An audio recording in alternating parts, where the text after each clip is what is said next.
বন্ধুরা, আশা করি সবাই ভালো আছেন। নমস্কার, আমিও ভালো আছি। অ্যাস্ট্রো বাংলা ওই অ্যাস্ট্রো বাংলা ইনসাইটে সবাইকে স্বাগতম।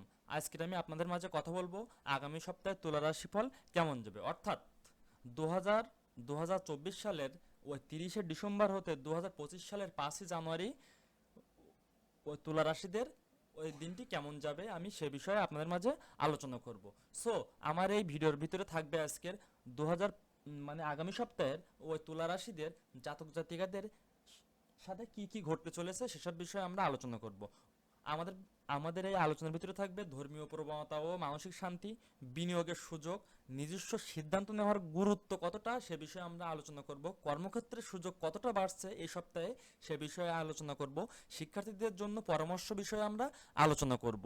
সো বন্ধুরা, আর কথা না বলে চলুন আমরা আমাদের মূল টপিকতে চলে যাই। বলা যাচ্ছে আগামী সপ্তাহে তুলা রাশিফল কি হতে চলেছে। আমি আবারও বলে রাখি, 30শে ডিসেম্বর 2024 থেকে 5ই জানুয়ারি 2025 সাল পর্যন্ত তুলা রাশি জাতক জাতিকাদের কেমন হতে ওই চলেছে আমরা সে বিষয়ে আপনাদের মাঝে আলোচনা করব। বলা যাচ্ছে আপনার চন্দ্র রাশি থেকে বৃহস্পতি অষ্টম ঘরে থাকার কারণে এই সপ্তাহে আপনার মধ্যে ধর্মীয় প্রবণতা তৈরি হবে, যার কারণে আপনি আপনার কাছের মানুষ এবং বন্ধুদের সাথে যে কোনো ধর্মীয় স্থানে যাওয়ার পরিকল্পনা করতে পারেন, যেখানে আপনি একজন সাধুর আশীর্বাদও পেতে সক্ষম হবেন, যা আপনাকে অনেকাংশে মানসিক শান্তি প্রদান করবে।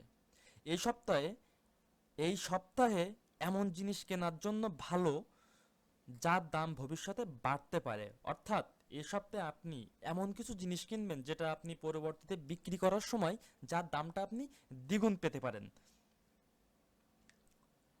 এমন পরিস্থিতিতে আপনি সোনার গয়না, বাড়ি, জমি বা নির্মাণ কাজে বিনিয়োগ করতে পারেন, যা আপনাকে ভবিষ্যৎ ভালো লাভের সম্ভাবনা দিবে।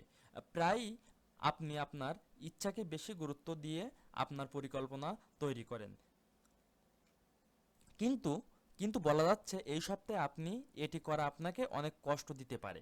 অতএব আপনার পরিবারের আপনার পরিবারের সদস্যদের সিদ্ধান্ত নিতে দেবেন না যে আপনাকে এই সপ্তাহে কি করতে হবে এবং কি করতে হবে না। অর্থাৎ যা সিদ্ধান্ত নেওয়ার আপনার জীবনের উপরে আপনি সিদ্ধান্ত নেবেন, আপনার পরিবারের আপনার জীবনের উপরে কোনো হস্তক্ষেপ করতে দেওয়া যাবে না।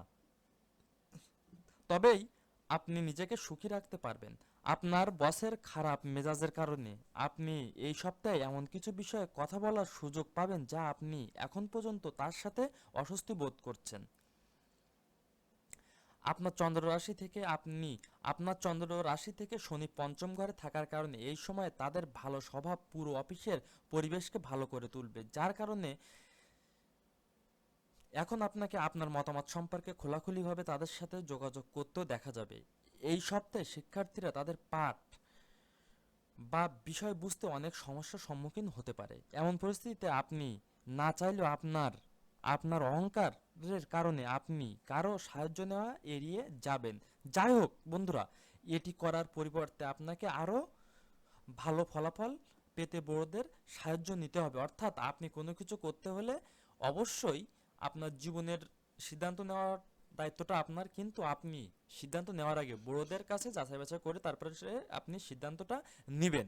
এ বিষয়ে অনেক অনেক ভালো অনেক খারাপ দিক এই সপ্তাহে জাতক জাতিকাদের ভিতরে লক্ষ্য করা যাচ্ছে। তবে তবে বন্ধুরা, এ বিষয়ে আমার আমার প্রতিকার থাকবে, প্রতিদিন ভগবান নরসিংহের পূজা করুন, তাহলে আপনি আপনার যেসব সমস্যাগুলো দেখা যাচ্ছে সেসব সমস্যা থেকে মুক্তি পেতে সক্ষম হবেন বন্ধুরা।